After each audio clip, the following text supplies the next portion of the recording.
बिस्मिल्लाहिर्रहमानिर्रहीम। Welcome to baby names diary. नाम है अरमला। अरमला नाम के इंग्लिश में स्पेलिंग है ARMALA। अरमला। अरमला नाम अरबी ज़बान का लफ्ज़ है और अरमला नाम की जिन्स लड़की है। अरमला नाम लड़कियों के नामों में शुमार किया जाता है और अरमला नाम का मज़हब मुस्लिम है। अरमला नाम मुसलमान लड़कियों का नाम रखा जाता है और अरमला नाम रखने की तफसील है। अरमला फ़ातिमा, अरमला अहमद। और अरमला नाम का उर्दू में मतलब है हवा और अरमला नाम का इंग्लिश में मतलब है विंड। और अरमला नाम का लकी नंबर है 3।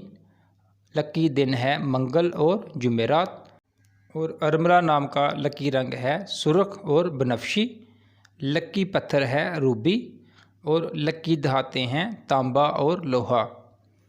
आप सबसे गुजारिश है कि प्लीज़ हमारे इस चैनल को सब्सक्राइब करें और साथ में दिए गए बेल आइकन को ज़रूर प्रेस किया करें ताकि हर नई आने वाली वीडियो आप तक आसानी पहुंच सके। वीडियो को लाइक और शेयर कर दें। शुक्रिया।